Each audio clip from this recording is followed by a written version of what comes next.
Entonces puede ser 5, 10, 20, 30, 40, No debería no sé. existir. Ah, Le deseo, le deseo un lindo Halloween. Le deseo un lindo Mentiras, Halloween. no, no, yo creo, vea, yo le soy sincero. Por lo menos el banco de preguntas de obligaciones son como 50. El de bienes como 40 y algo. El banco de preguntas que les Y el hice a de los de ética contratos libre. como de 30 y pico. Entonces yo creo que ese banco de preguntas son por ahí 25 preguntas, nomás. Ahí, Ah, yo creo que pero no vamos son, a no son aprendernos más. todo de Yo les memoria. dije, yo les dije que pues yo no les voy a preguntar salvajemente de memoria artículos, porque es que ya lo vamos a ver ahorita, pero las faltas son como 60 faltas, pero son taxativas, o sea, yo no he sentido, yo no voy a poner a que se aprendan las 60 faltas de memoria, en ese sentido, entonces eso lo calificamos de una forma diferente. Entonces, por ese lado, tranquilos, no se preocupen, no estrese, Cartagena. La idea es que realicen el banco de preguntas, lo desarrollen y pues en el examen oral ya yo no les hago una pregunta que esté por fuera del banco de preguntas. Y esas preguntas se escogen al azar, yo no las escojo. Pero eso es ¿Okay? después de la actividad de la otra semana, ¿cierto? Eso ¿O es en es este día? la última semana, Ah, ok, gracias, profe. de la última semana. Que en la última semana tenemos otra actividad. Y la última actividad de la última semana, pues ya es un tema netamente procesal, que ya hemos visto el proceso disciplinario como es. Y ya, listo. Bueno, ahora sí arranquemos. Entonces, eh, ¿qué habíamos visto la clase pasada? Entonces vimos prácticamente qué tipo de sanciones había, cómo se graduaban las sanciones y unas incompatibilidades que habían de los abogados. Lo que vamos a ver ahorita es prácticamente cuáles son los deberes de los profesionales o los deberes de los abogados. Se supone en teoría que ir en contra de estos deberes implica incurrir en fallas éticas, pero vamos a ver más adelante que las fallas están tipificadas y están taxativamente determinadas en la misma ley, pero se supone que nacen de eso. Por eso hay un poquito como de juego en establecer en algunas si puede haber una falla o no puede haber una falla, y eso lo vamos a ir deduciendo más adelante. Vamos a ir concluyendo algunos puntos que ya lo hemos puesto en consideración antes. Con lo que hemos visto hasta ahora, entramos a mirar cuáles son los deberes, y los deberes de los profesionales están prácticamente pues, regulados en la misma ley. Esos deberes los podemos dividir en tres tipos de deberes: en unos deberes de carácter general, en unos deberes de carácter individual y en unos deberes frente a terceros, perdón, y cuatro, unos deberes organizacionales. Yo trato de darle esa distribución pues para que los entendamos de esa manera. Si entramos a mirar cuáles son los deberes del abogado, están enumerados en el artículo 28, todos.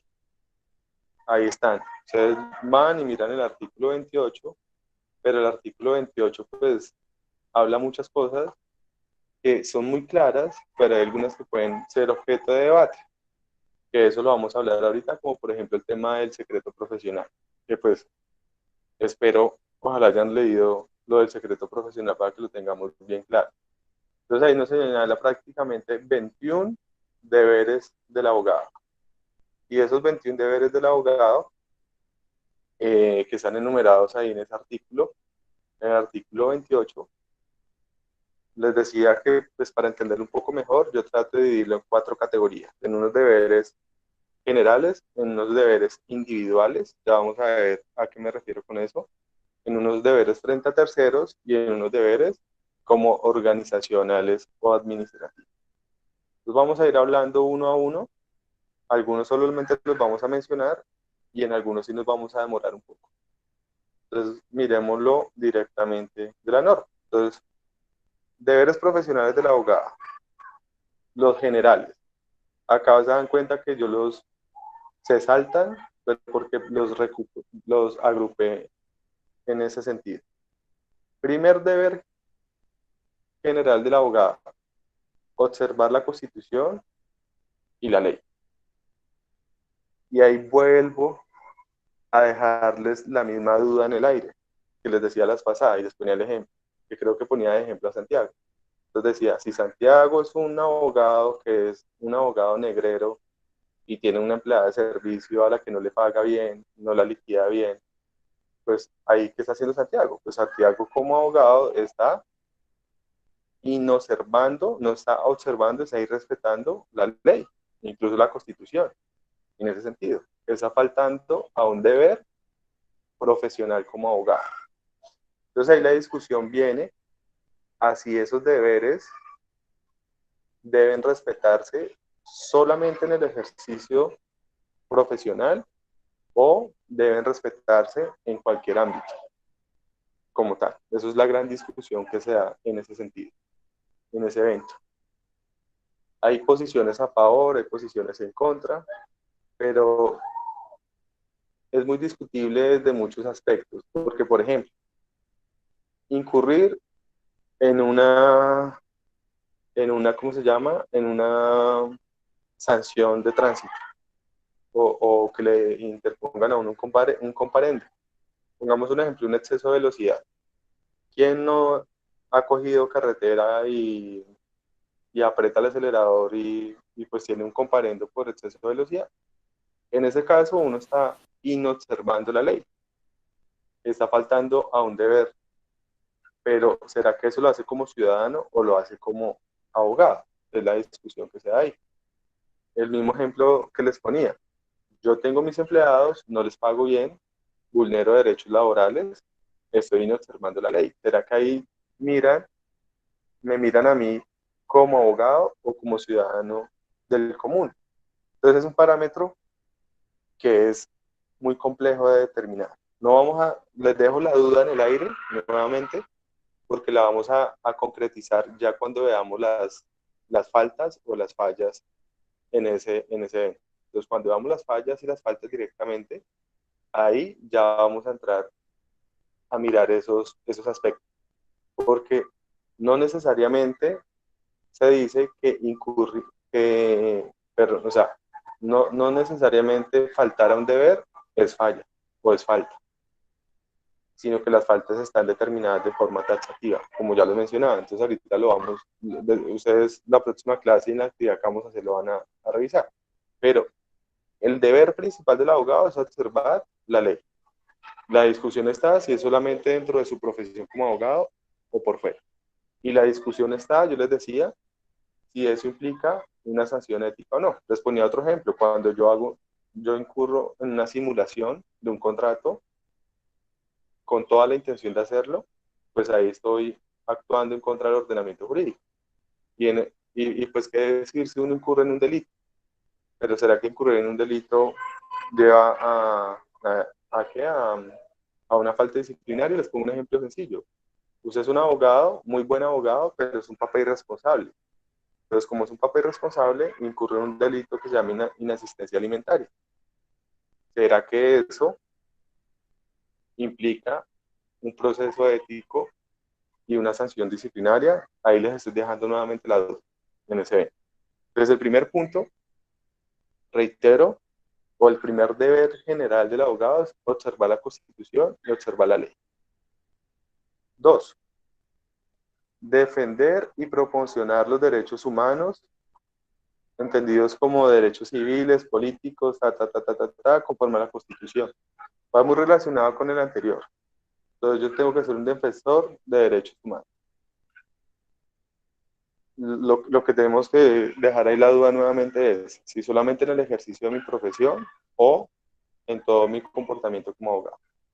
3, conocer, promover y respetar las normas consagradas en este código. Pues eso es un deber muy genérico y es prácticamente, pues la premisa es que no debo incurrir en las sanciones que establece la ley 1123. El quinto, conservar y defender la dignidad y el decoro de la profesión. Y este es un deber que genera mucho debate en la práctica. Entonces, ¿a qué creen ustedes que se refiere con conservar, defender la dignidad y el decoro de la profesión? ¿Ustedes qué creen que es eso?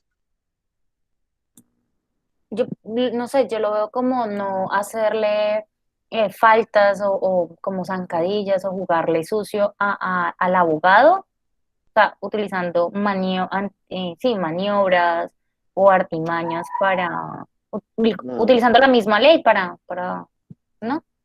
Miremoslo, miremoslo en un ámbito un poco más, ¿qué les digo yo? Por fuera del derecho. ¿Qué es dignidad y qué es decoro? Doc, yo eso lo veo más como a lo que nos sucede normalmente a nosotros los abogados que dicen, usted estudia abogado, uy, pero debe ser más torcido, uy, pero es que tal cosa. Es como Mm, impedir que se siga con esa falta de respeto y falta de seriedad con la profesión, o sea, es defender esa honorabilidad que representa ser abogado. Eso va Ok. relacionado pues con el decoro, ¿no? ¿Y cómo determino yo si una persona es decorosa o es digna en el ejercicio de la profesión? Especialmente No, mirando qué. no, por su ética, por sus valores, por su comportamiento en Por, sociedad, yo creo que por por la el forma en la que comportamiento, más que ejerce. todo, por las acciones que cometa. Así es como se mira el decoro, o lo que hace como abogado. Así es como se Ok. observa en realidad. Entonces, listo. Pero entonces ahí viene una gran discusión. Si el comportamiento decoroso y digno del abogado solamente se debe mirar dentro de su ámbito profesional o también dentro de su ámbito personal. Vean que es casi la misma discusión que planteaba en el primer punto. Uno. Y dos, si eso tiene que ver con su comportamiento profesional o también, por lo menos, con su aspecto físico, con su lenguaje y demás. Entonces, perdóneme que lo ponga de ejemplo a Eric. Eric que hace un No pasa tiempo tenía el nada. pelo pintado de blanco, que no le estoy diciendo que esté mal De en eso. blanco. Entonces, de blanco, de mono, de amarillo, Plateado, profe, plateado. bueno, plateado. ¿Será que si yo me pinto el pelo de plateado, estoy actuando en contra del decoro y la dignidad de la profesión? No estoy diciendo que sea estudiante de derecho, ahorita como abogado, y me pinto el pelo de plateado en ese evento. ¿Voy en contra del decoro de la profesión o no? Y la dignidad. ¿Ustedes qué creen? Adriana está conectada. Adriana que ha puesto la vez pasada el ejemplo de la juez de Cúcuta.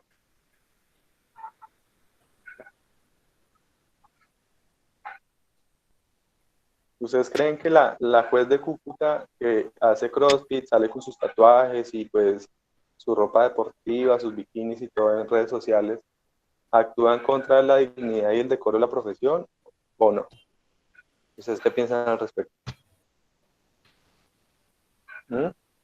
No, si eso no interviene con su ejercicio profesional. Que pienso que va relacionado es con eso, ¿no? Profe, Ok, yo creería que en el deber ser no debe por qué inmiscuirse, o sea, por eso digo, o sea, uno creería que debería no mezclarse la parte personal con la parte profesional y suena muy bonito que se diga así, porque es que como digo, así debería ser, pero es que resulta que, o sea, es un inconveniente muy fuerte porque por más de que usted falle en derecho, cumpla bien su profesión y todo, a usted siempre lo miran por lo que usted hace fuera del despacho, por así decirlo, en palabras. sí. Entonces No, pongamos ejemplo. Cartagena es un buen abogado, pero es un borracho. No le estoy diciendo que sea verdad, perdón, me lo pongo de ejemplo. iba Entonces a decir, es un borracho y es infiel y adicional a eso hace espectáculos bochornosos en las discotecas. ¿Usted está actuando en contra del decoro o la dignidad de la profesión como abogado o no? No, porque la gente va a decir, uy, ese tipo es un borracho, un gamín, pero es buen abogado, contrátelo. ¿Sí? Entonces, pero les pongo un ejemplo. Usted eso no va, lo van a usted decir. va, usted va a una discoteca y ve a un magistrado, perdóneme el ejemplo tan asqueroso, en una mesa, vomitado, dormido y hincho de la perra. Eso va en contra de la dignidad y el decoro de la profesión. Sí. ¿O no? Sí, Como, se ve horrible. como funcionario, Me parece ¿verdad? que sí. Sí, Pero Y miren qué ahora- porque, y ahora- contradicción, pero miren qué contradicción. porque su responsabilidad es y es que uno, mayor. y es que uno no tiene derecho a echarse unos tragos y a vomitarse en una discoteca. Profe, En dese privado cuenta quizá, pero qué es funcionario, o Y sea, Cartagena es contradictorio, tienes toda la razón.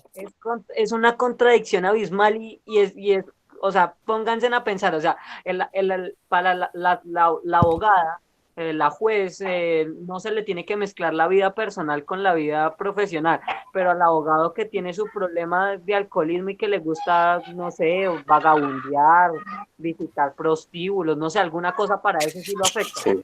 O sea, por favor, qué incoherencia, seamos coherentes con eso. O se mezcla o no se mezcla. Ok, pues listo. no es Entonces, blancos y negros. No todo, no es así tampoco. Ahí. Ah, o sea que Eric va a aprovechar antes de esos 3 semestres que le quedan, o 2 semestres, para hacer de todo porque apenas se gradúe, cambia su forma de vivir la vida, ¿sí? pintarme el cabello de arcoíris, profe. Así voy a Ajá. aprovechar así, todo de Por una eso. vez, Entonces, antes entonces de ser vean que, abogado. entonces vean que eso no es tan así. Y eso es un tema que se ha generado mucha discusión al respecto, porque ahí volvemos al tema de que no se puede inmiscuir lo subjetivo y lo moral dentro de este tema. Lógicamente, hay excesos que tampoco se pueden permitir, pero por lo menos la gente también tiene unos derechos. Y como estamos bajo una constitución que habla de un Estado social de derecho y hay ponderación de derechos, esa ponderación de derechos también permite respetar la esfera interna o el ámbito personal, valga la redundancia, de las personas.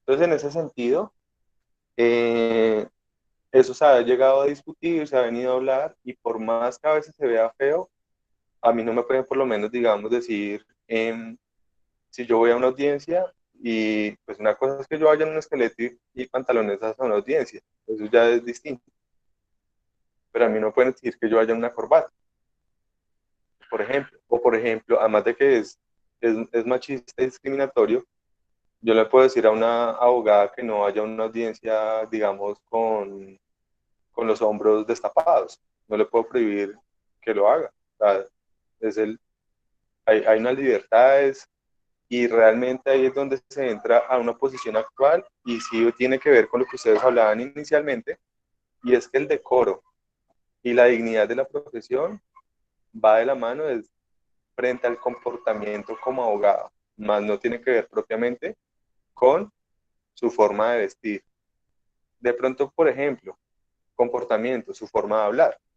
Entonces, por lo menos al abogado, a usted no se le va a recriminar que usted hable de una forma de pronto coloquial, pero sí se le va a recriminar que sea grosero como abogado en su ejercicio profesional.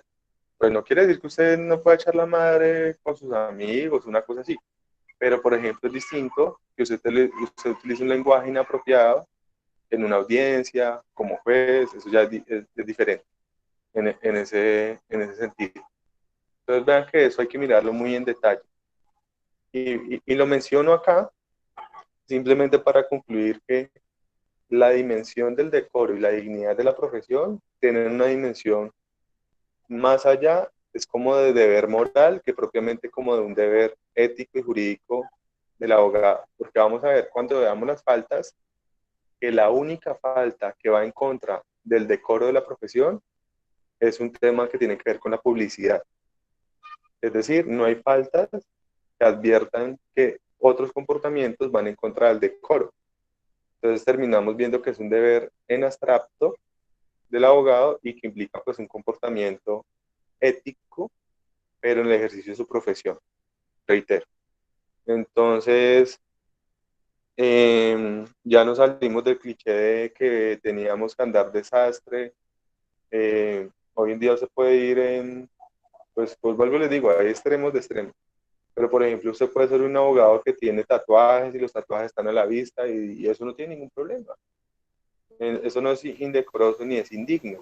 Ni pueden haber temas discriminatorios, como por ejemplo decir que si un abogado, por ejemplo, Un ejemplo claro que no es abogado o algo, pero por lo menos el caso de Brigitte Baptiste, que todos creo que conocen quién es. Entonces, si yo acá mañana quiero ponerme senos, dejarme crecer el cabello y ir en falda a un palacio de justicia, a una audiencia, yo no estoy actuando en contra del decoro ni la dignidad de la profesión en ese evento. Entonces, ese punto está muy ahí. El decoro y la dignidad depende más de un comportamiento ético del abogado en el ejercicio de su profesión. ¿Estamos ahí claros? ¿Sí? Ok, listo. Seguimos entonces. Ponía ese ejemplo como muy puntual, pero pues lógico. Yo ahí sí también comparto algo y es que pues hay que evitar ciertos excesos. Y de alguna forma uno, por eso les digo que se convierte más en un deber moral que en un deber normativo jurídico. Porque pues hay cosas que ya empiezan a ser mal vistas, no porque sean en sí malas, sino porque de pronto usted se vuelve un ejemplo en la sociedad, porque de pronto pues, es visto de una forma diferente, o puede recibir unos reproches distintos. Puede que sea un argumento un poco hipócrita o un poco incoherente que estoy dando, pero pues no es lo mismo que usted no sea una figura pública a que sea una figura pública. Y cuando digo que sea una figura pública no me estoy refiriendo a que sea una persona famosa mediáticamente, sino pues, por ejemplo, si usted es un juez, si usted es un magistrado, pues ya de pronto debe tener un comportamiento un poquito distinto en ese sentido. O debe cuidarse por lo menos, no digamos que en su imagen, pero sí en su comportamiento personal en esos eventos. Listo. Sexto, colaborar leal y legalmente en la recta y cumplida realización de la justicia de los fines del Estado. ¿Verdad? Que es un deber muy abstracto, muy general, y también pues va planteado de la duda. O sea, nosotros tenemos que luchar porque se dé la justicia, porque estemos en la legalidad, etcétera, etcétera. 14. Respetar y cumplir las disposiciones legales que establecen las incompatibilidades para el ejercicio de la profesión. Lo vimos en la clase anterior. Entonces, un deber general es respetar y cumplir el régimen de incompatibilidades de la profesión. Y el 16 implica un deber que es abstenerse de incurrir en actuaciones temerarias de acuerdo con la ley. ¿Ustedes tienen claro que es un actuar temerario, procesalmente hablando? No, ¿A alguien se le señor. ocurre qué? No, señor. Ok, un actuar temerario de alguna forma es un actuar malintencionado, como tal. Es decir, es un actuar que aparentemente, eso es como un lobo vestido, un lobo vestido de oveja, que aparentemente usted está actuando de una forma adecuada, pero en el fondo hay una intención totalmente maliciosa, inequívoca, que usted quiere un fin que va a generar un perjuicio a la otra persona. Entonces, por lo menos en materia procesal se dan mucho los actores temerarios o actuales con temeridad. Y por lo menos actuar temerariamente puede ser mentir, como cuando usted miente en una demanda o en una contestación de demanda. Entonces, está siendo temerario porque está queriendo hacer incurrir en un error a otra persona. Entonces, hay un actuar malintencionado o temerario en ese sentido. Entonces, en ese evento, pues un gran deber ético del abogado es ser honesto y por consiguiente no actuar de forma temeraria de acuerdo con la ley en ese evento. Entonces, vea que son unos deberes muy generales en ese sentido. Yo creo que no es necesario que a uno se los digan ni que uno se los deba aprender de memoria para uno ya saber que ese comportamiento debe tenerlo como abogado, pero pues es bueno que veamos que la ley los tiene ahí.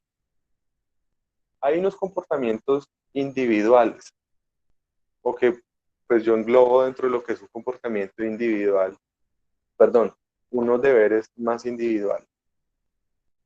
¿Por qué digo que son individuales? Porque de pronto no impactan hacia terceros o hacia la sociedad, sino es un deber muy propio, es un deber muy interno. Y el primero, pues, está internamente relacionado con el mandamiento del abogado de estudia. ¿Y qué dice? Es un deber del abogado actualizar los conocimientos inherentes al ejercicio de la profesión. Reitero, hasta el momento estamos mirando los deberes, no estamos diciendo que es correlativo a una falla, o sea, que incumplir el deber inmediatamente da lugar a una falla. Porque ustedes de aquí a mañana dirán, bueno, yo nunca más estudié nada más, entonces puedo ser sancionado disciplinariamente. Pues no, pero pues son unos deberes que están ahí establecidos. Y el numeral 12, que dice, mantener en todo momento su independencia profesional, de tal forma que las opiniones políticas propias o ajenas, así como las filosóficas o religiosas, no interfieran en ningún momento en el ejercicio de la profesión, en la cual solo deberá atender a la Constitución, la ley y los principios que la orientan. ¿Qué creen ustedes que prácticamente implica este deber?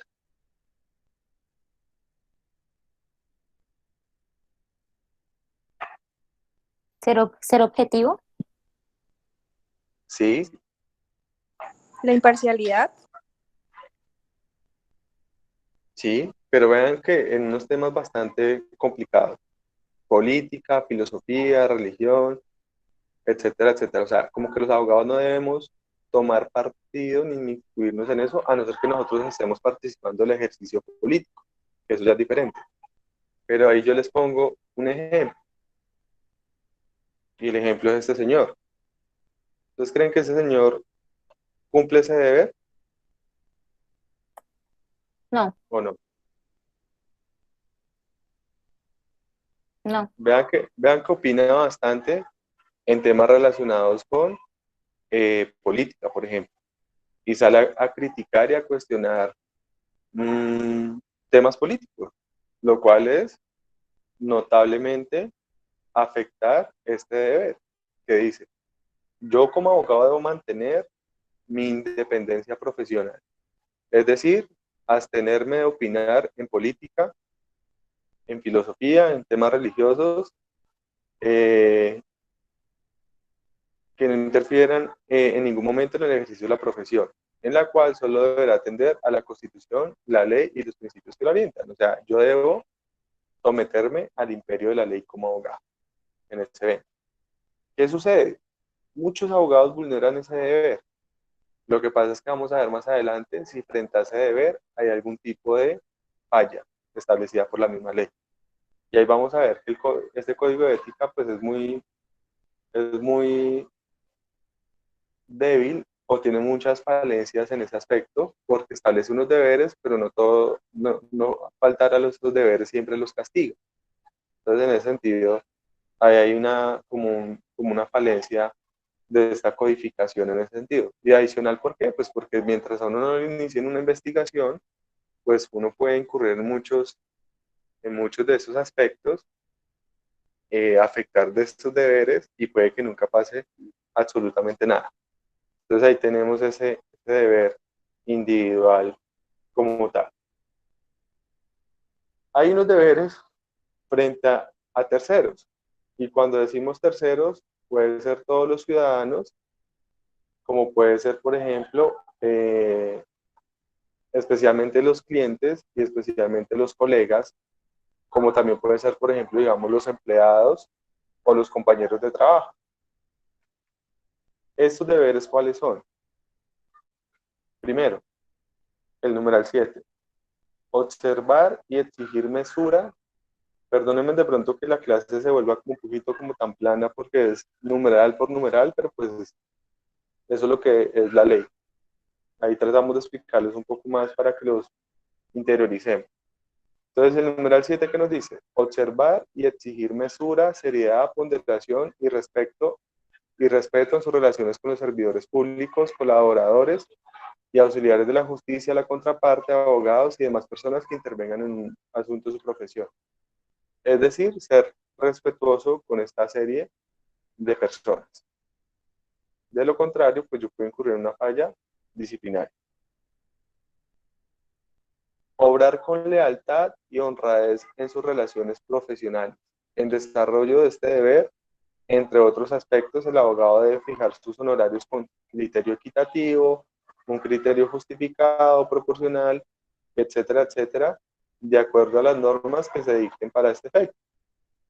Vean que acá, cuando nos menciona de actuar con lealtad y honradez, vemos nuevamente que esta ley tiende a ser una ley muy que va hacia el lado de los abogados litigantes, porque pareciera que hablara como en todos los eventos eh, de los abogados litigantes. Y en este sentido, por lo menos señala como ejemplo el no cobrar las tarifas justas, porque eso es actuar de una forma desleal o deshonrosa en la profesión.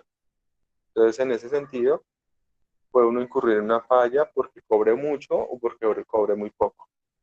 Más adelante vamos a ver exactamente cuál es la falta que se establece en relación con este aspecto. Pero pues es actuar de forma leal y de forma honesta con los colegas especialmente. Es a lo que se Profesor, hace referencia a eso. Dime, Mónica.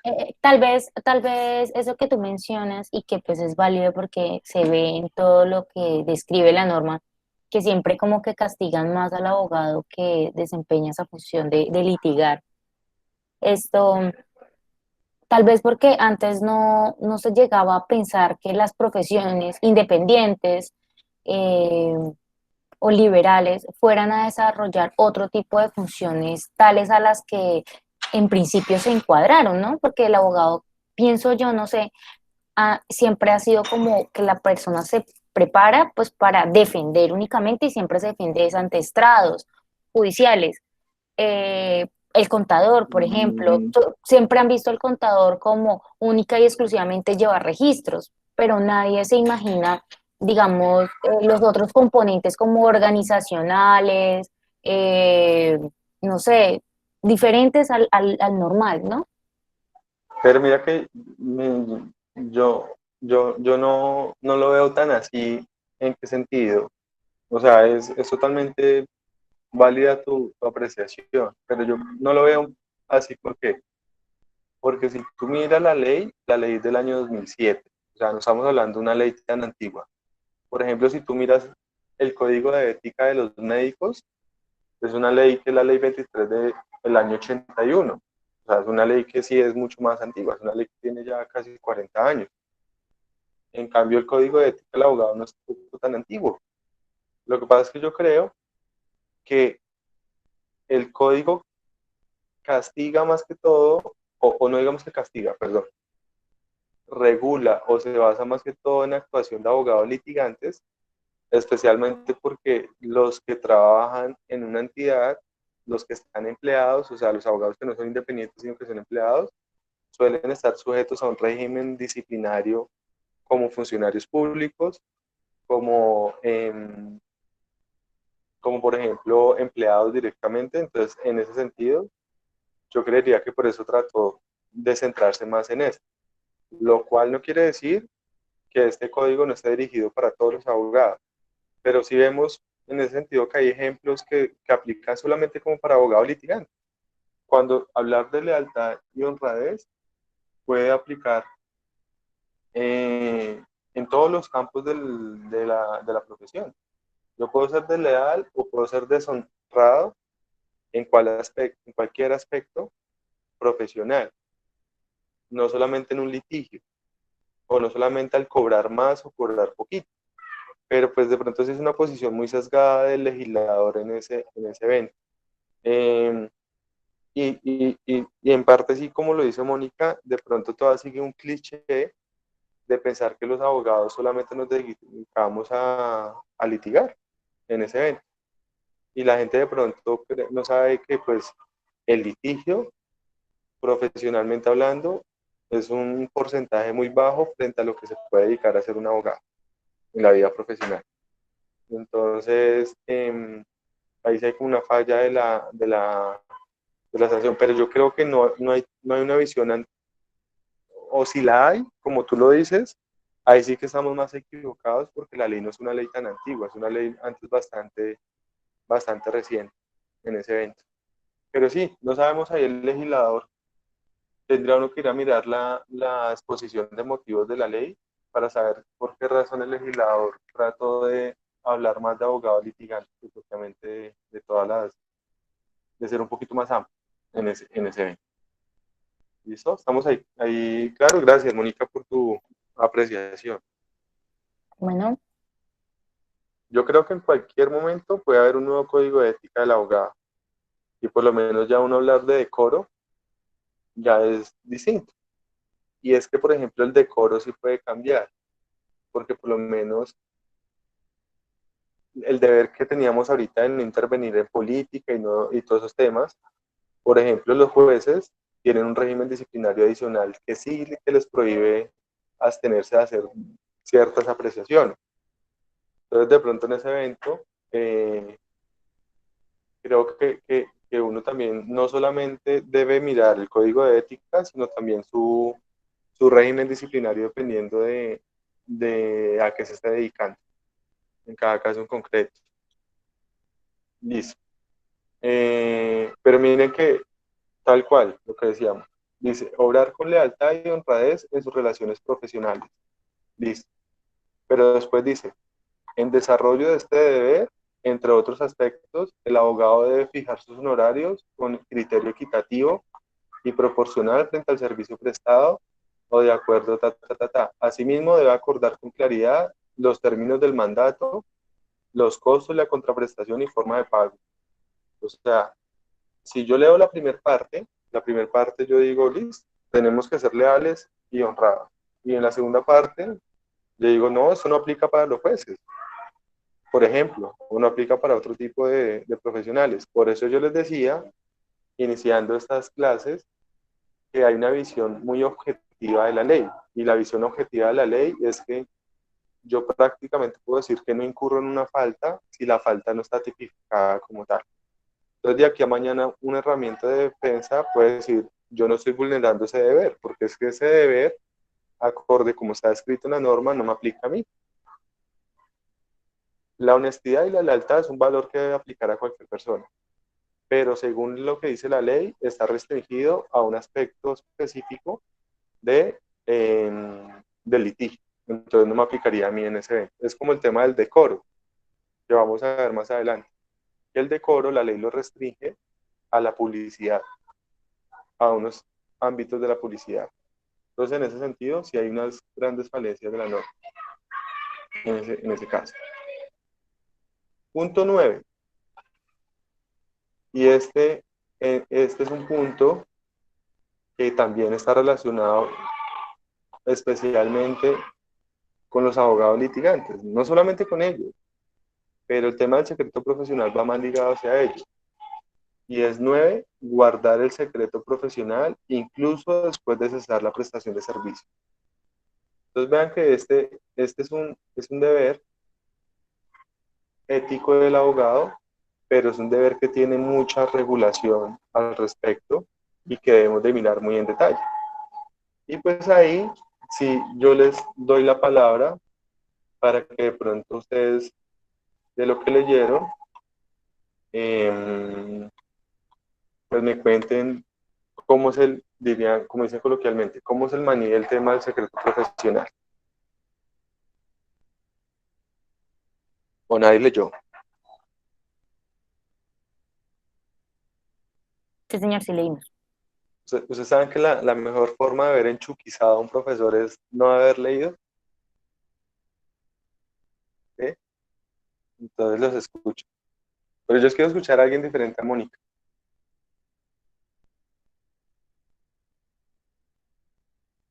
Profe, repítalo, Repita que Cartagena. lo que está preguntando. Bueno, entonces le pregunto a usted que me explique cómo es que funciona el secreto profesional, acorde con las lecturas que debían haber leído.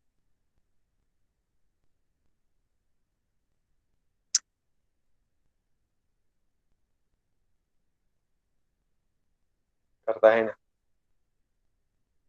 Tenían una Profe, sentencia y una lectura de Juan Manuel Barrero con Diego López que explicaba esto.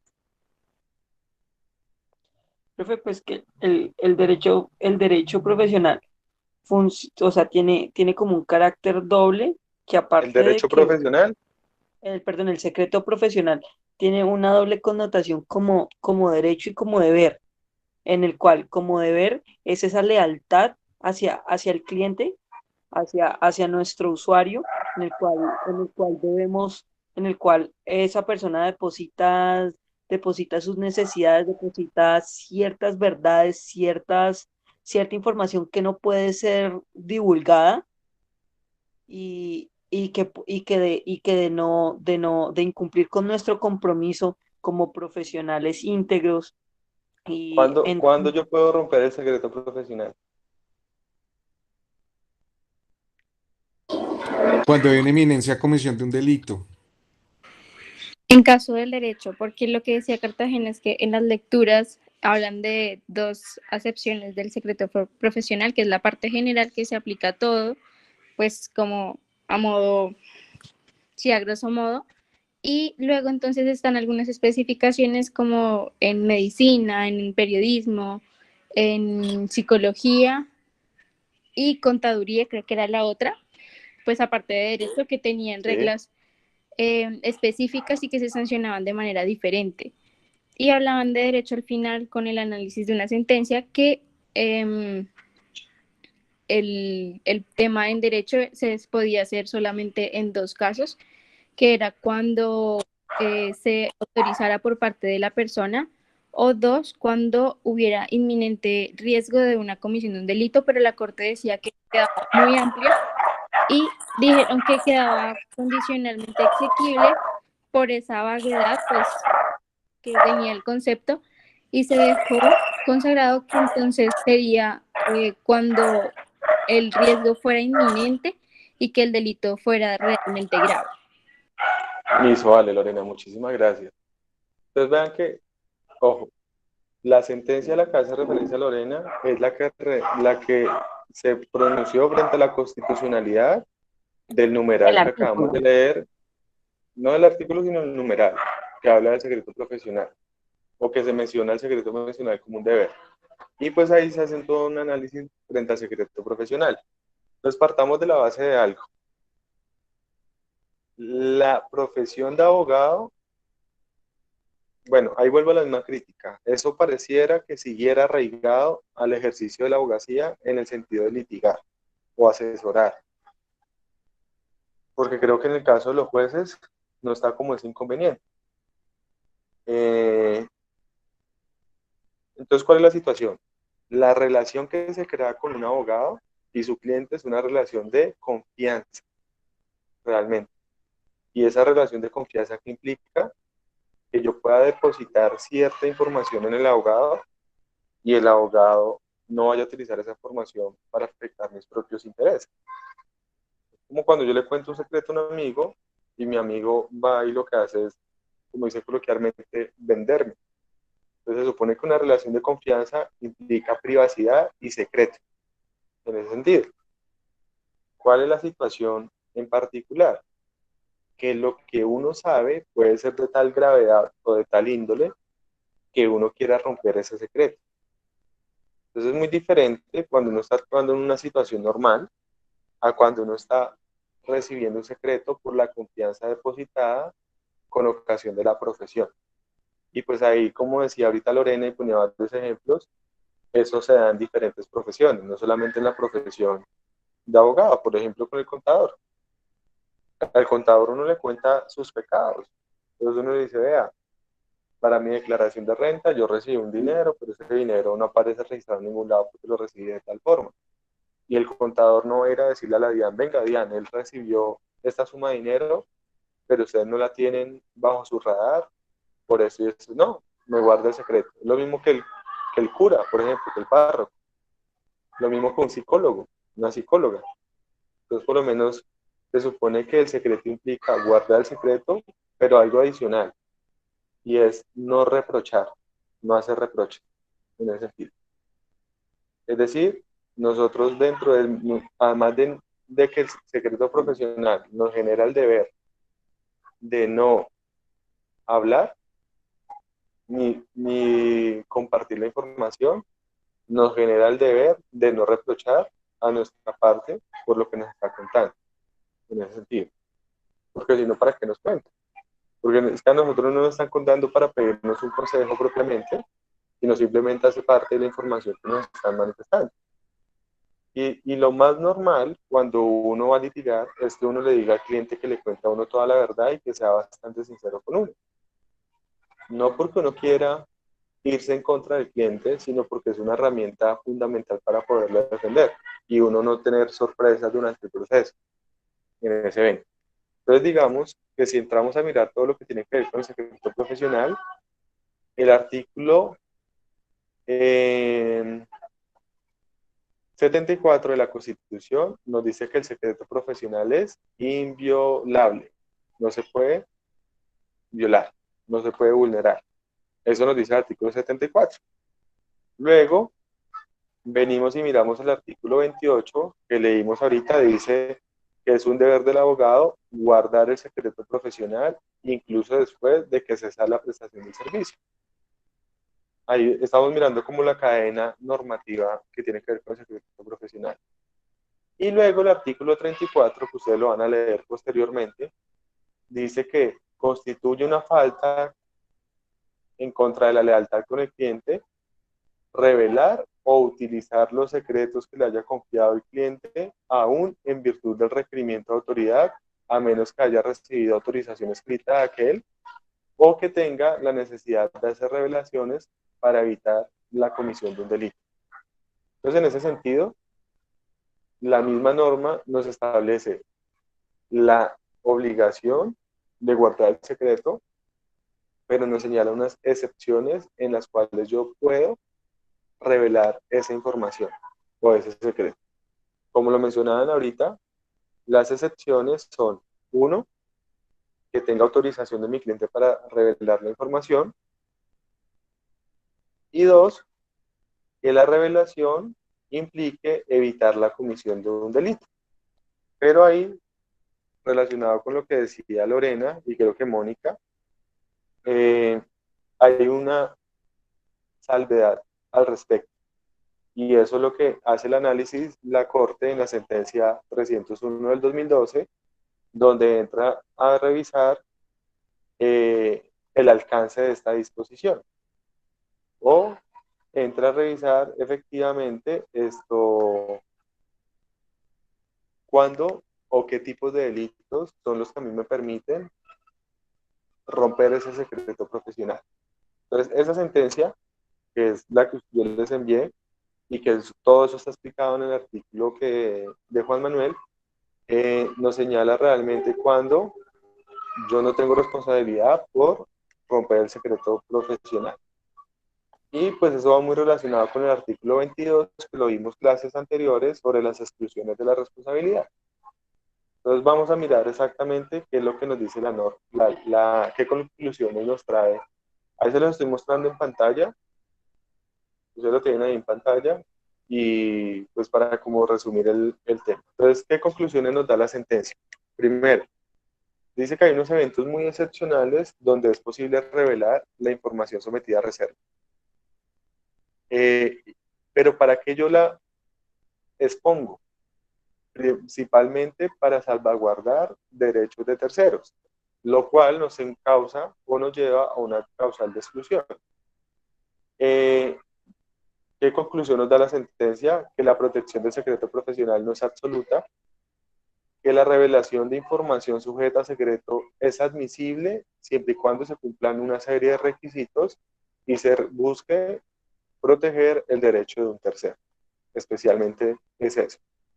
Entonces, ¿qué es lo que nos dice acá textualmente la sentencia? Y me permito copiarlo y leerlo pues para que lo tengamos claro. Dice, en primer lugar, el estado de necesidad exige la existencia de un peligro actual o inminente para un bien jurídico, entendido como la posibilidad de que el mismo sea lesionado desde una posición ex ante, es decir, desde una perspectiva previa al hecho en el caso de la expresión demandada. El peligro para el bien jurídico se ha constituido por el riesgo de ser afectado con la comisión de un delito.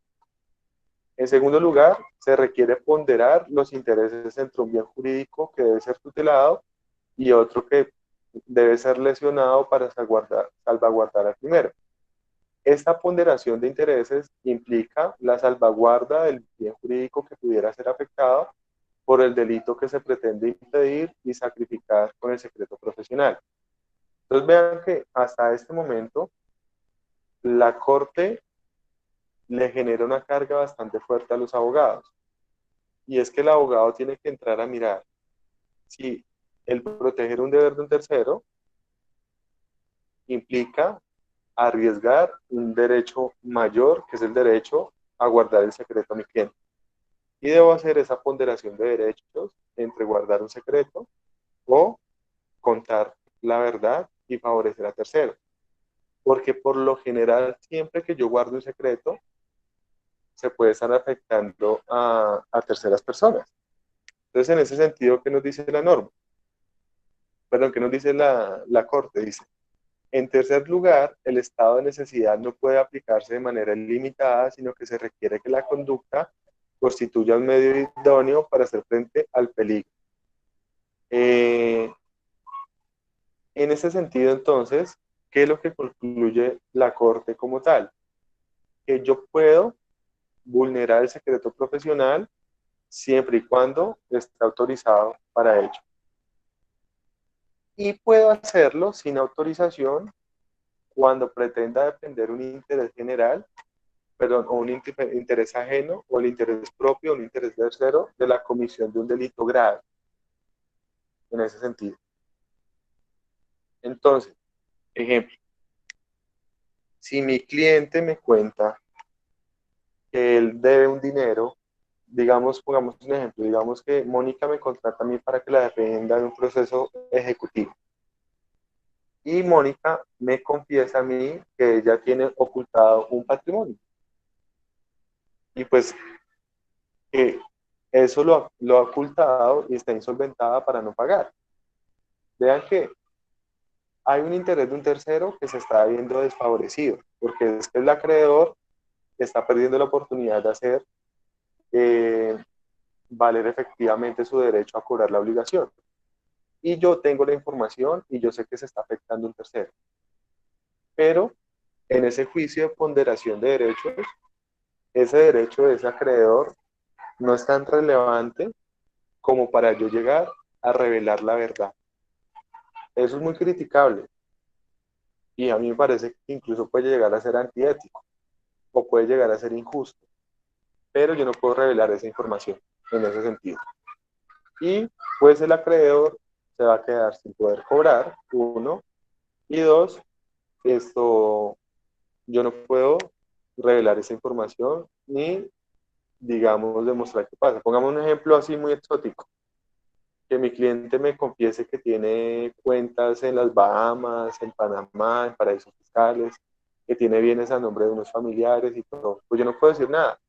¿Se están afectando intereses de terceros? Sí, pero yo debo guardar el secreto dado ese juicio de ponderación. Les pongo otro ejemplo. Mi cliente,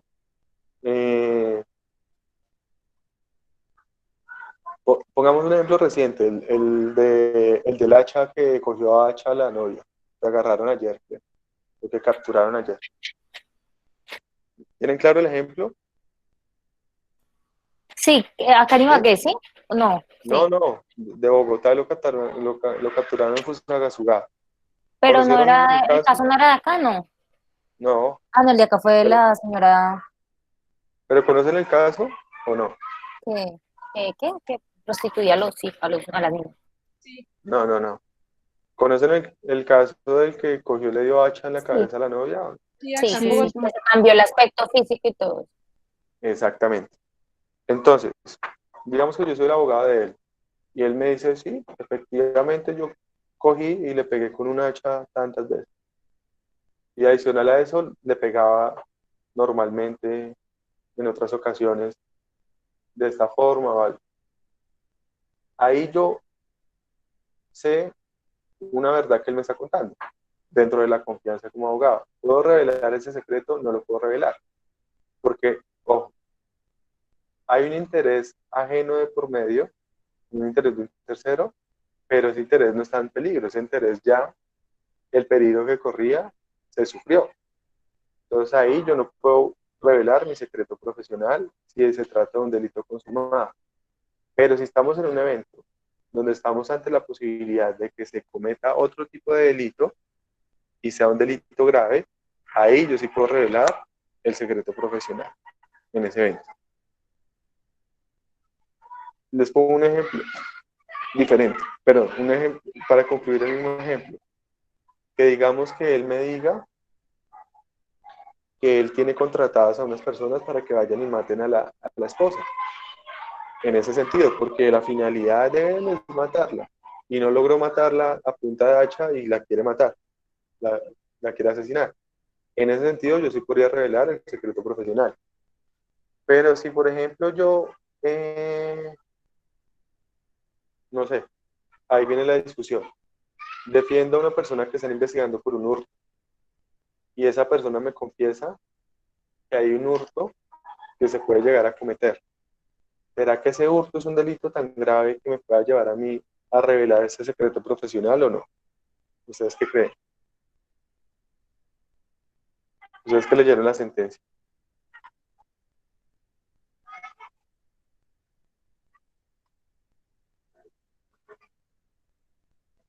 Pues escucho.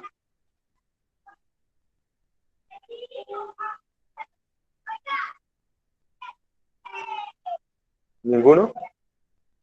Pues es que digamos que todo está supeditado a ese carácter que le dan a la norma.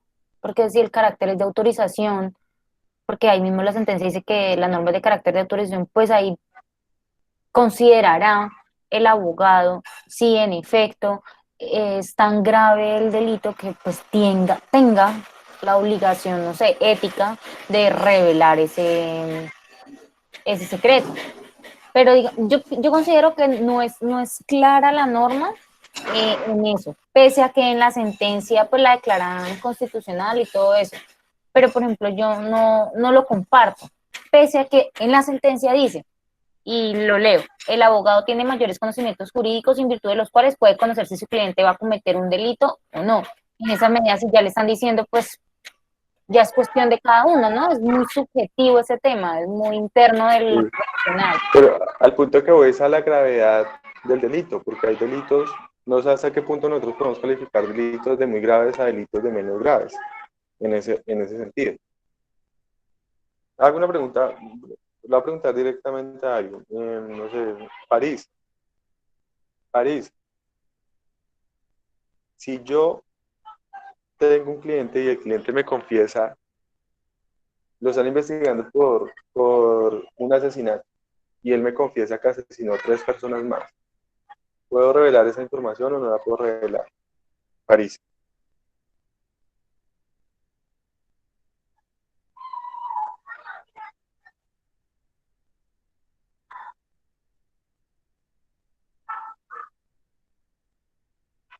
París no está. Que se empiezan a enchuquizar un poquito al ver que solo participan 2 o 3 personas que son los mismos de siempre. Y los demás ahí están, no están.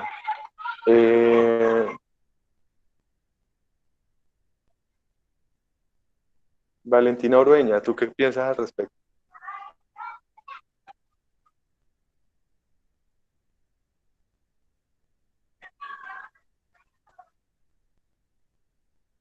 Profe, ¿podría repetir la pregunta, por favor?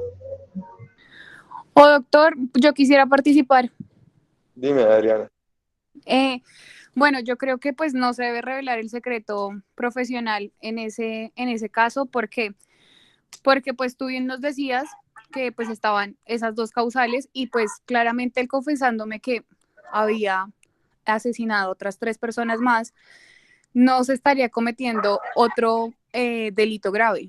O sea, esa confesión no me desencadena que vaya a ocurrir ese delito, otro delito, perdón.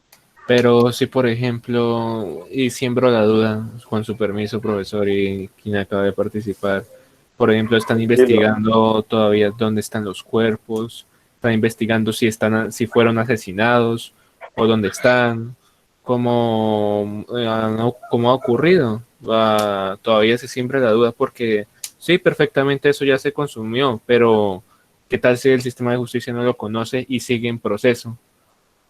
¿Sí me hago Ok, entender? Y el sí, derecho señor. de las víctimas, El Pero, ahí derecho está el Yo extra, auge. creería que el en derecho ese de las caso víctimas. no. Contrario sería que estuviéramos frente, no sé, a alguien que va a asesinar próximamente a alguien o que no ha cumplido todo el, pues no sé, el número de asesinatos que prevé. Y ahí sí, en ese caso, pues para evitar el futuro asesinato, se podría configurar ese estado de necesidad. De acuerdo con María.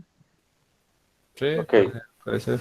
pero entonces, conclusión, ¿puedo revelar o no puedo revelar secretos profesionales en ese caso?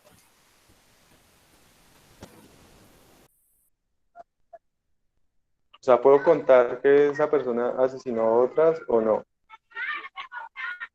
Pues doctor, Conforme a los bajo el criterios ejemplo, pensaríamos que no, porque ya está consumado. sí, bajo el ejemplo que usted dio, yo digo tampoco. Yo también digo que Ok, no. entonces estamos claros ahí en ese sentido, gracias. Yo ya, o sea, es que eso es lo complicado del secreto profesional y por eso el detalle de mirarlo en ese contexto de la explicación que da la sentencia. A mí me revela lo que les decía, digamos que yo estoy protegiendo en un proceso, estoy defendiendo, y vámonos al ámbito penal, que es donde más morbo se crea. Porque tenemos claro que en los otros ámbitos no hay ningún problema. O sea, si a mí viene y me dice mi cliente en un proceso laboral, ustedes que están viendo laboral, viene y me dice, efectivamente yo no le he pagado nada a esa persona, efectivamente la tenía negriada, como dicen coloquialmente, y adicional a eso, tengo 4 empleados más en una finca que hago lo mismo. Ahí creo que está más que claro que yo no puedo hacer nada. ¿Hay intereses de terceros de por medio? Sí, pero no sea una situación de estado de necesidad que me lleve a poder revelar el secreto profesional o a romper el secreto. Entonces nos encuadramos ya en el mundo de los delitos, pero no en los delitos consumados, sino en los delitos que posiblemente se puedan llegar a consumar si yo sigo guardando el secreto.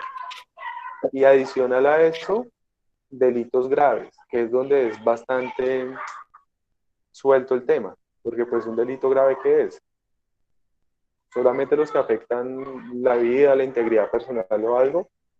O sea, si es un delito que afecta el patrimonio, ¿no es un delito grave o no? Entonces ahí también hay como una especie de vacío. Qué pena, creo que Mónica iba a decir algo.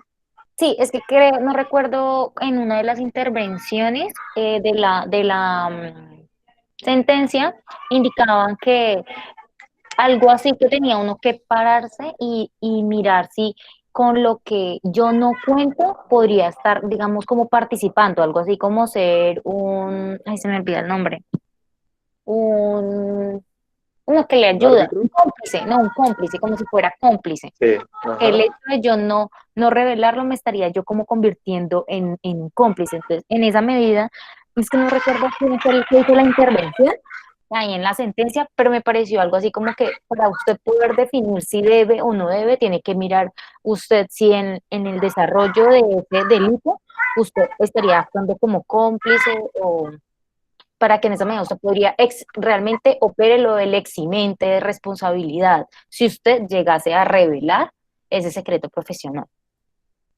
Ok, listo, perfecto. Listo. Entonces vean que la, la norma, perdón, la sentencia claramente entra a mirar eso, pero lo que yo, o sea, lo que yo quiero dejarles sobre la mesa a ustedes es que hay unos puntos claros que esos son taxativos. Y es, yo no lo puedo vulnerar cuando no se afecten intereses de terceros. Dos, si se afecta intereses de terceros, el interés de tercero tiene que ser un interés que está en peligro de afectarse, no un interés que ya haya sido afectado anteriormente. Y tres, tiene que estar en la posibilidad de afectarse el interés, pero de afectarse de qué forma, a través de la comisión de un delito en ese evento. Y realmente como que le generan una carga al abogado, y es que el abogado tiene que hacer una ponderación en la que mire si la gravedad del delito implica o genera realmente el deber de romper el secreto profesional, o si lo que yo estoy protegiendo con mi secreto profesional es mucho mejor o mucho mayor que lo que voy a revelar. Entonces ahí pueden ir muchos eventos en ese caso. ¿Es claro o hay duda? ¿Vas a Claro. decir algo, Nicole? ¿No? Profesor, ¿uno puede recusarse? O como decir, no, no, yo no quiero llevar el caso. De ser de oficio, ¿no? Que se lo den a un oficio, porque me No. imagino que si no es independiente. ¿No? Y eso no se llamaría recusar, sino de pronto se llamaría de pronto objetar Impedido. conciencia o algo. Eso, objetar. Sí, o sea, uno sí podría apartarse en determinados casos. Ya, cuando uno lo nombran abogado de oficio, hay unos eventos en los que uno se puede apartar de un proceso.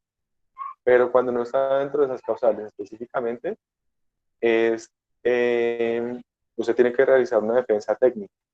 Y la defensa técnica es buscar el mal menor para su cliente. O sea, la menor condena, la menor sanción, en esos casos. Entonces no se le permite hacerlo abiertamente. Generalmente se le permite si hay un conflicto de interés, pero el conflicto de interés no es un conflicto de valores, sino porque de pronto, pues, ejemplo, eh, pues no se lo ponen de abogado de oficio una persona que están investigando porque cometió un delito en contra de un familiar suyo. Hay un conflicto de interés de por medio, pero no un conflicto de interés emocional o personal. Y segundo, hay un número máximo en los cuales uno puede llegar a ser nombrado abogado en ese evento. Entonces, por ese lado sí, pero el resto, no. No sé si ustedes vieron un video en las noticias de un abogado que de oficio estaba defendiendo a un señor que creo que ha asesinado a un niño y el abogado se puso a llorar en la audiencia al escuchar todo el relato de la comisión del delito y tenía que estar defendiendo y realizando una defensa técnica a favor de esa persona. Entonces, esa defensa técnica se supone que se la hace porque hasta el peor delincuente tiene derecho a una defensa. Lo que pasa es que pues, la defensa técnica ya tiene una variación distinta, que pasa mucho como ustedes puede pasar en consultorios y les pueden a defender al que no paga alimentos. A mí me tocó, por lo menos cuando yo hice consultorio jurídico, defender a un señor por inasistencia alimentaria. Y uno dice, pues, hombre, es muy conchudo, o sea, uno sabe que él no paga en ese evento, pero pueden haber secretos de por medio. ¿Qué tal que le diga a uno, no, yo no pago? Y si me fijan la cuota no me la van a fijar de tanto porque yo sí tengo plata, pero la plata la tengo escondida de tal forma. Entonces, uno que puede hacer ahí, no puede hacer absolutamente nada. Y ahí no puede mirar algo. Uno puede decir, ahí hay una comisión de un delito futuro o no. Entonces, ¿qué piensan?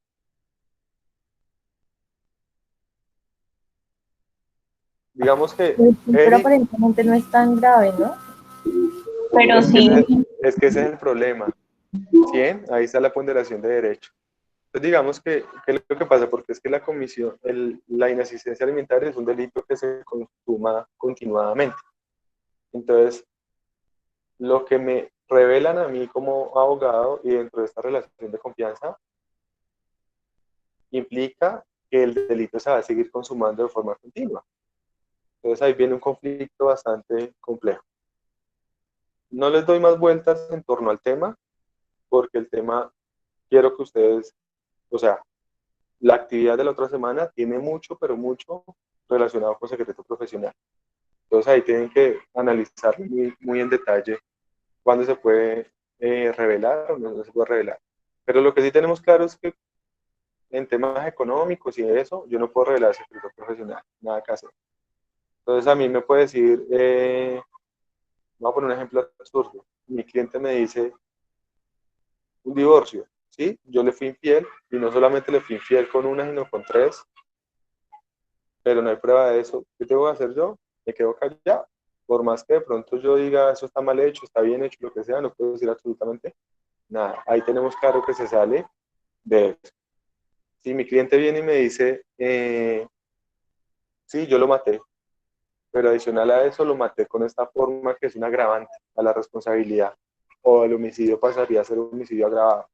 Yo no puedo decir absolutamente nada, no puedo revelar ese secreto. Y es un tema que genera un conflicto interno bastante grande de pronto para uno en esos eventos. Listo. ¿Hasta hay alguna duda? ¿O estamos claros? Claro, doctor. Claro, Listo. profesor. Entonces, acabamos de leer estos y digamos los de organización y ahí acabaríamos la clase hoy. 11. Proceder con lealtad y honradez en sus relaciones con los colegas. Creo que sobra explicar qué es ser leal y qué es ser honrado, ¿no? En ese sentido.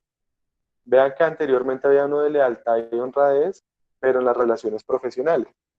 Y acá hay uno que dice lealtad y honradez con sus colegas. A mí se me hace que podría unificarse. A mí se me hace que es una falla cuando el código o esta ley, el anterior, lo remite solamente al cobro honorario. El 13, vean, prevenir litigios innecesarios, inocuos o fraudulentos y facilitar mecanismos de solución de alternativa de conflicto. Y eso pasa mucho. Que usted, por cobrarle a su cliente, lo mete en una pelea que es innecesaria en ese evento. Entonces, eso puede ser eso es un deber del abogado, evitar esos casos. Y yo ahí les pongo un caso muy puntual para que ustedes lo piensen en ese evento. ¿Qué pasa con la prescripción en materia laboral? Ustedes que están viendo la prescripción, ¿se puede declarar de oficio en un proceso laboral? No, doctor. ¿No? ¿Cómo para que se declare la prescripción, qué tiene que haber? Es dispositiva, se requiere petición Una de parte. excepción, una excepción.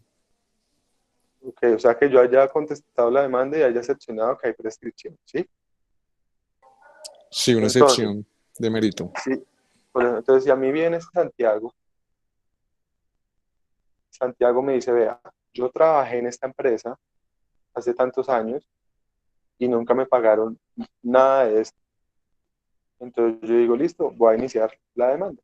¿Hace cuánto terminó la relación laboral de Santiago allá? La terminó hace 4 años, lo cual quiere decir que ya hay prescripción. Me imagino que ustedes ya tienen claro que la prescripción es 3 años en laboral, ¿cierto?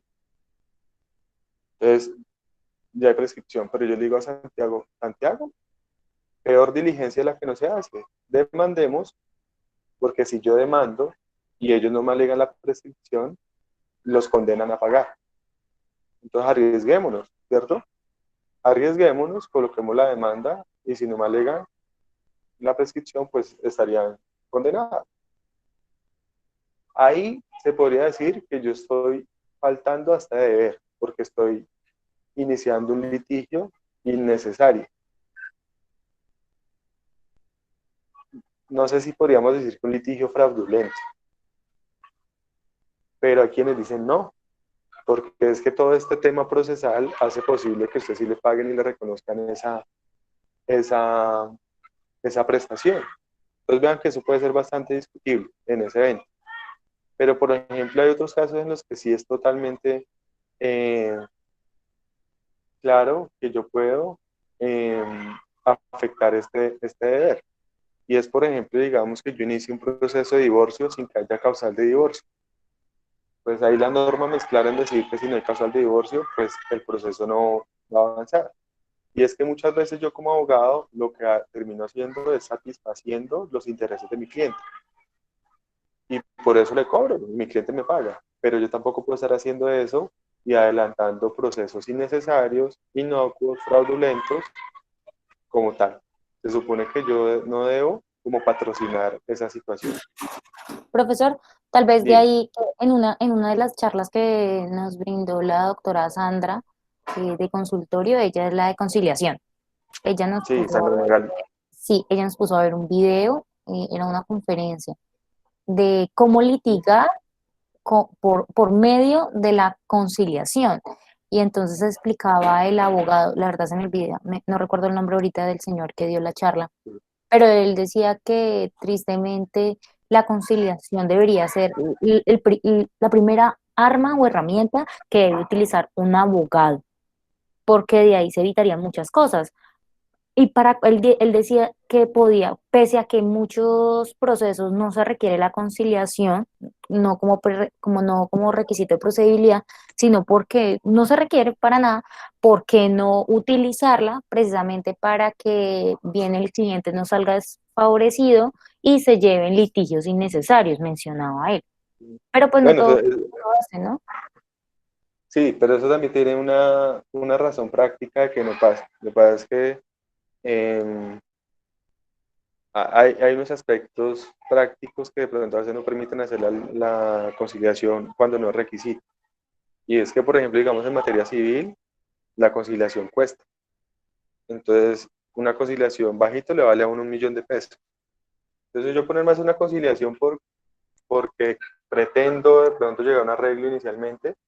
No. Segundo, hay una cultura equivocada de no conciliación y la cultura es una cultura más de litigio.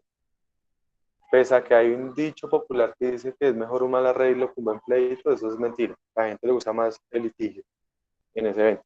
Entonces mucha gente no agota la conciliación porque tampoco ya cree como en la conciliación, pese a que no es necesario. Pero yo creo que el obstáculo mayor es porque no siempre es gratuito en algunos eventos. Y pues porque la gente también espera hasta la última instancia, que es la instancia judicial, para responder. Pero lo que ustedes dicen es verdad, o sea, yo debería promover la conciliación antes que el litigio. Es más, hay casos en los que es requisito procedibilidad y yo me salto la conciliación pidiendo una medida cautelar, porque pedir una medida cautelar me permite demandar sin agotar el requisito. Entonces eso es un punto que también hay algunos que lo hacen de esa manera y pues puede llegar a ser criticable, porque lo que tú dices, no permite ese escenario que me va a evitar un litigio como tal.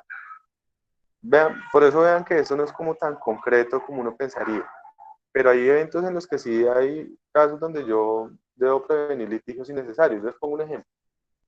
Yo tengo un cliente que tiene un problema de vecinos y a juro a iniciar demandas, no sé qué, yo le dije, eso no va para ningún lado. ¿Qué me tengo que decirle a mí? Si usted quiere hacerlo, hágalo con otro abogado. Por más que me quiera pagar a mí por eso, yo no lo voy a hacer. Además porque es un tema ahí súper hard, porque tampoco uno se puede volver como y que satisface lo que quiera hacer el cliente iniciando demandas que no tienen ningún sentido en ese caso.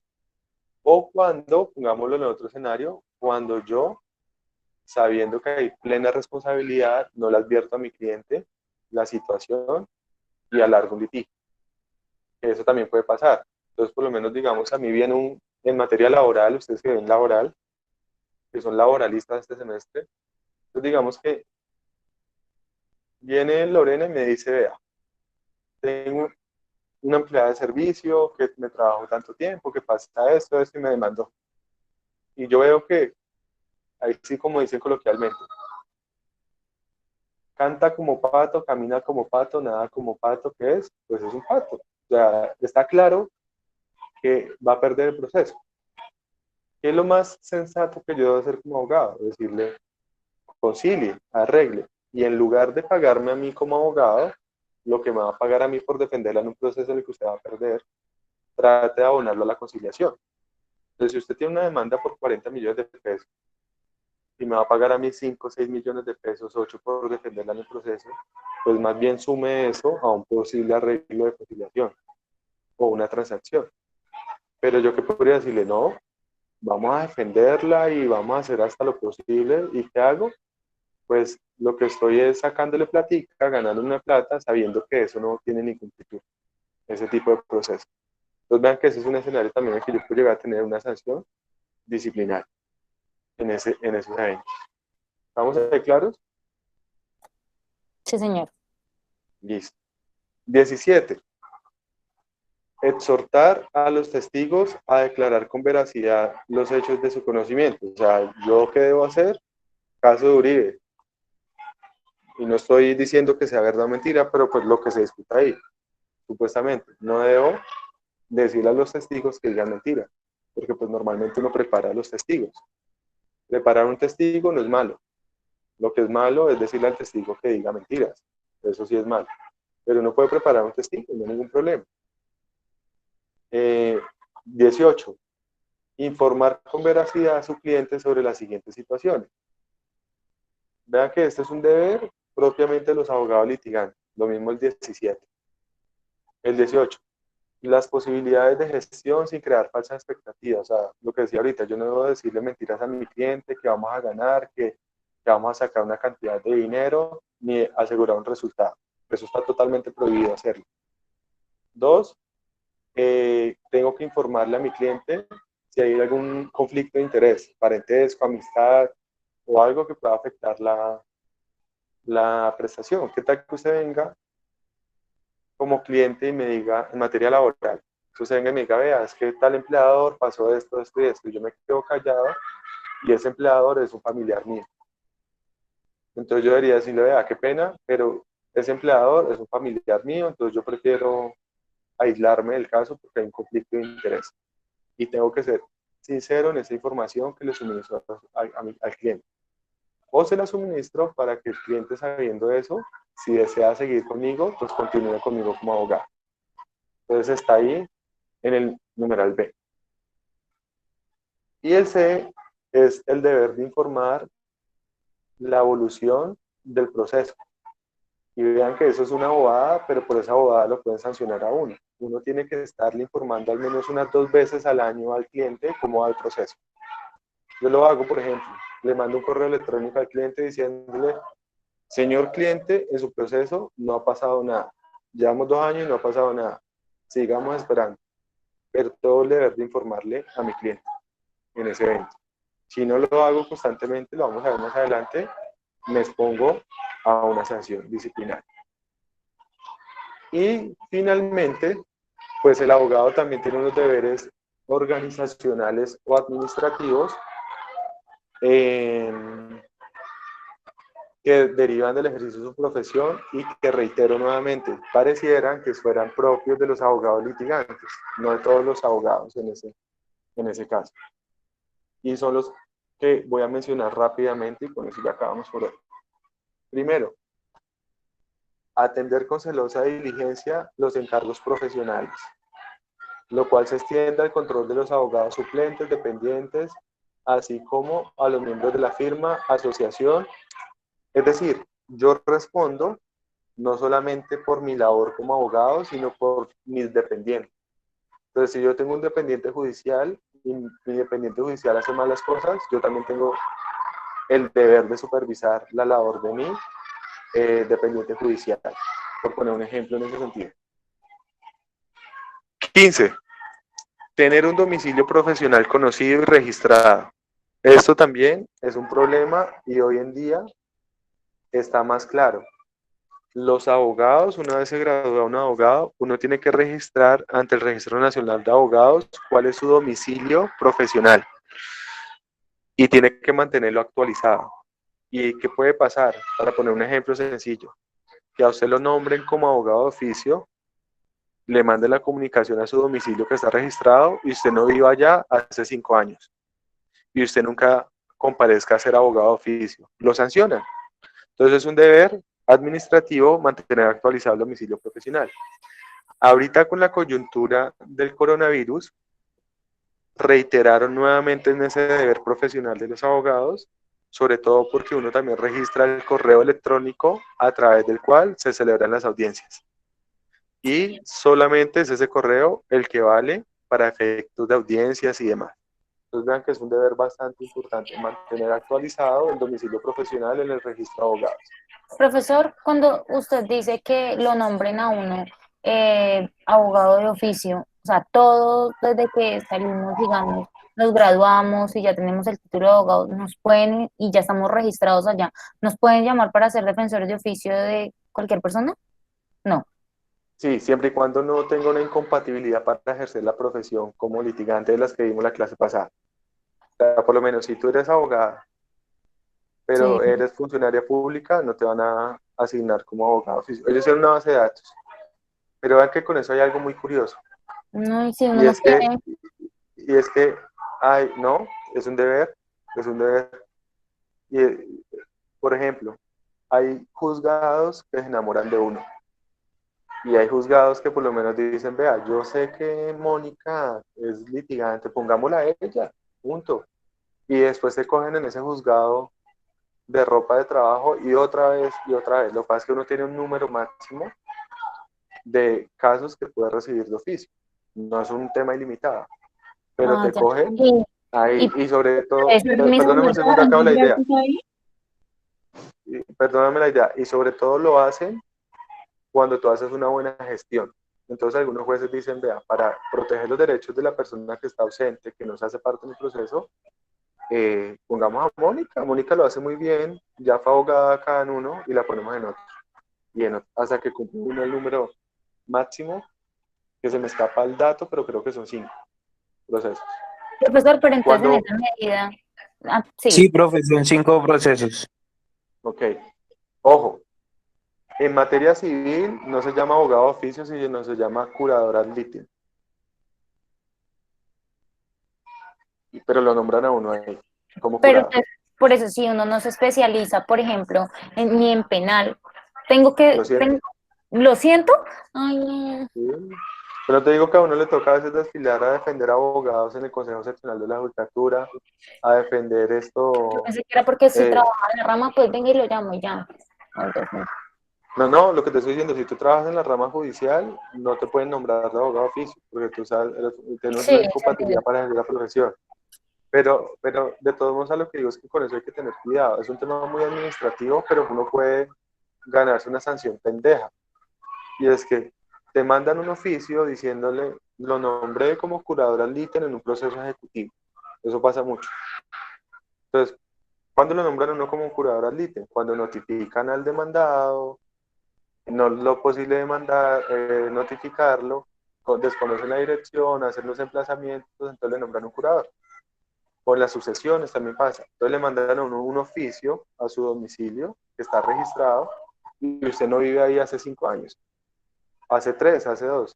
Y llega la carta donde le dice, fue nombrado como curador ad litem, venga, se posesiona. Usted nunca lo hace, pues puede tener una sanción disciplinaria en este evento. Profesor, pero volvemos no, bueno, no sé si estoy, pero por ejemplo, si yo no, por ejemplo, penal, no me gusta, no quisiera, tal vez ni lo comprendo bien, bueno, es un ejemplo, y me llaman a defender a alguien porque para que sea defensora de oficio de una persona que, no sé, cometió acceso carnal con su hija. Sí, sí, sí. ¿Tengo que hacerlo? Vea, esto te respondo con toda sinceridad. No tengo exactamente clara la regulación exacta de los puntos por los cuales yo puedo negarme a ser abogado de oficio, pero me comprometo a tenerlos claros y los miramos la clase que viene. No los tengo claros, la verdad. No los tengo en detalle. Sí, profesor, porque Eh, esa situación asusta a cualquiera. O a mí pues mismo. eso es ser abogado. ¿Quién la mandó a ser abogado? O sea, es como cuando usted es médico y Pero usted es no que puede yo decir, soy ay, abogada ay, porque yo, solamente que me lleguen enfermos con, no sé, ¿sabes? Solamente que me llegue gente con dolor de joven y no cabeza. me vaya a venir un paciente viejito que me poposee porque el gas, tengo que limpiarlo, ¿no? O No, no, sea, no, si pues usted, sí. si Pero usted por se metió ejemplo, en esto, se metió en ese evento. Entonces, ese aspecto toca mirarlo en detalle. Entonces, ahí está mirando acá y hay un pronunciamiento frente a eso, frente al pero por punto ejemplo, de, yo no podría ejercer una defensa técnica buena si no soy buena en eso. Entonces yo le estaría fallando y ahí sí doble, porque le estoy fallando a mi cliente y me estoy fallando a mí misma porque no podría. por eso te digo, no estoy seguro y ahí o sea, no estoy seguro los puntos exactos por los cuales uno puede negarse a ser abogado de oficio o curador ad litem. Entonces, si quieres los podemos mirar en detalle, que eso está en una norma, o sea, eso está claro, eso no tiene pierde, porque la misma situación tú la podrías alegar para un proceso ejecutivo. Entonces, te pongo un ejemplo. Digamos que Mónica se graduó, voy a poner un ejemplo, perdónenme en el lenguaje inadecuado que voy a utilizar. O no, voy a poner de ejemplo a un hombre, para que no suene el ejemplo estigmatizador con la mujer. Tobar Tobar se gradúa y Tobar se vuelve bendecido y afortunado. Entonces se consigue una señora de 60 años que lo mantiene y Tobar, que es lo único que hace, va al gimnasio para prepararse para pelear porque le gusta pelear. Pero es abogado y ahí sigue como abogado en ese evento y lo nombra. Entonces Tobar va y dice, no, es que yo no puedo ser abogado de oficio porque ahora yo soy un niño bonito y yo no sé qué es el derecho. O sea, hace 10 años que no ejerzo el derecho en ese evento. Entonces, en ese sentido es donde te digo que yo no tengo claro ese punto en detalle y sería bueno aclararlo. Te digo, o sea, además porque a mí no me ha tocado desfilar como, ojalá la lengua no me castigue a partir del momento de lo que voy a decir, pero a mí no me ha tocado ni ser jurado de votación ni ser abogado de oficio hasta el momento y espero nunca hacerlo. Por eso digo que ojalá no me castigue la lengua porque creo que son dos cosas sumamente hartas. Profe, Pero, por pero, eso lo, pero lo miramos, Mónica. Me quedo y el con la tarea de tiempito, mirarlo y les Profesor. doy el dato. Dime. y el tiempito que uno le invierte a eso, o sea, litigando, ahí gratis que, Ok, dependiendo lo gratis. no, pues, eso tiene una asignación salarial, por lo menos cuando tú eres curadora al ITEM, al final te asignan los gastos para que te paguen. El problema es que usted consiga quien se los pague. Eso ya es otra cosa diferente. Pero si te asignan un valor prestacional por ser curadora al ITEM. Es más, hay abogados que tienen, perdónenme la expresión, tienen como chanchullo con eso y los nombran mucho de curador específicamente para conseguirles trabajo. Entonces, ¿qué es lo que sucede? Que ¿quién termina pagando al curador? No el que está ausente, sino el que sí está presente en el proceso. Entonces, digamos, si yo demando a Tobar nunca aparece en el proceso y le nombran un curador, al que termina pagando al curador soy yo en ese evento. Pero ¿qué pasa? Pues le asignan sus honorarios y si yo no tengo con qué pagarle, pues no hay pago. Pero pues eso sí tiene una asignación y un pago en ese sentido, en ese evento. Yo conozco gente que le ha tocado hacerlo y pues es la defensa técnica que se remite por lo menos en materia civil. No sé, no me consta, o sea, usaba contestar la demanda y los hechos dicen ciertas cosas, y yo pues no sé, o sea, no me consta si es verdad, si es mentira o no. Entonces eso es un tema que se maneja en ese sentido. Yo entiendo el tema de Mónica, que si uno, por ejemplo, es laboralista y le toca defender un proceso en materia penal, pues de pronto no tiene conocimiento del procedimiento penal, pero no tengo claramente exactitud respecto de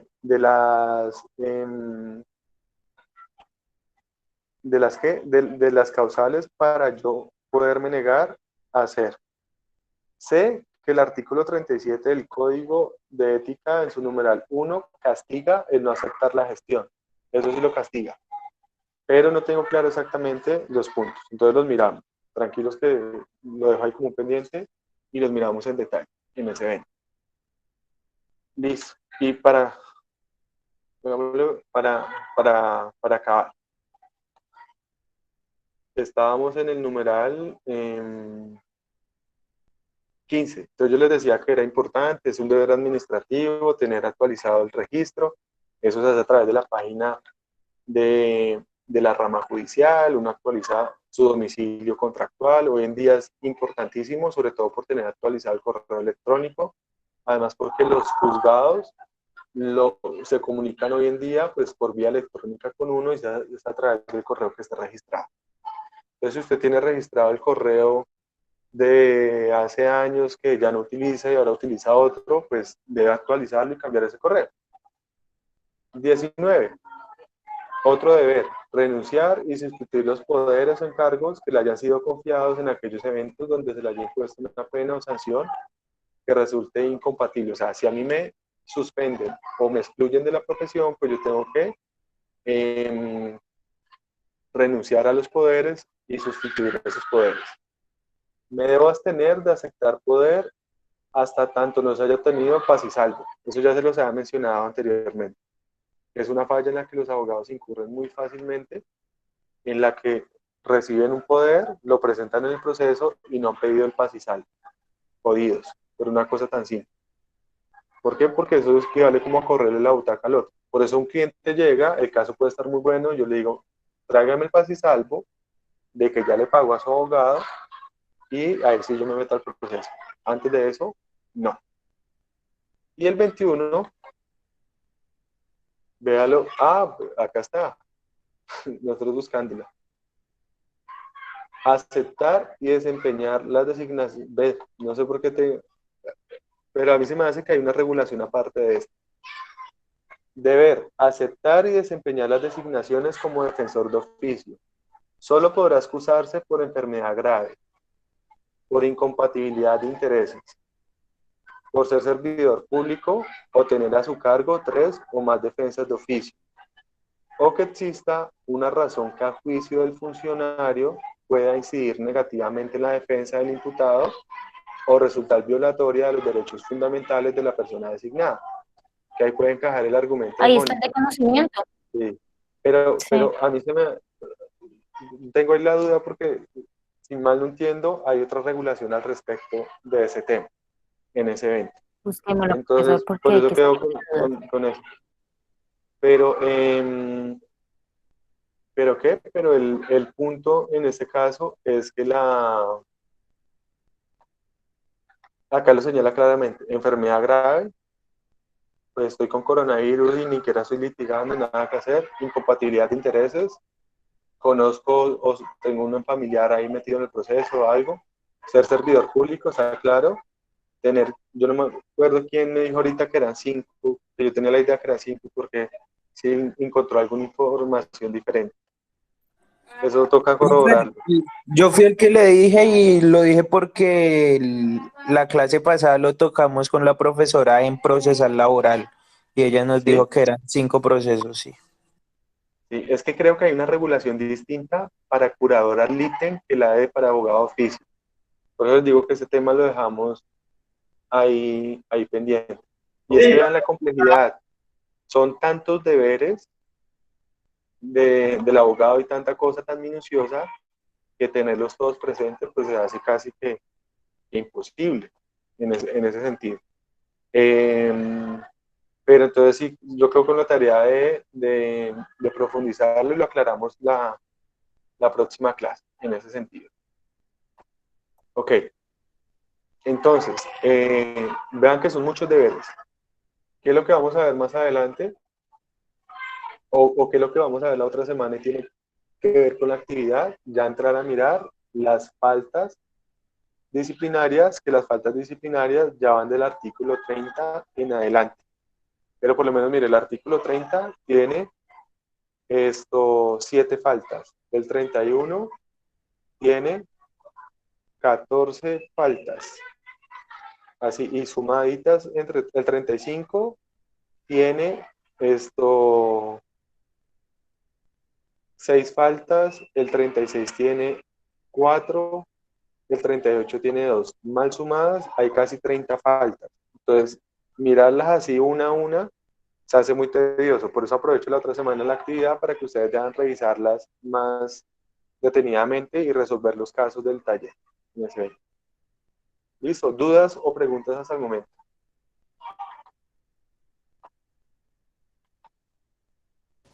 No, todo está bien, profe. ¿Sí? Ok, listo, perfecto.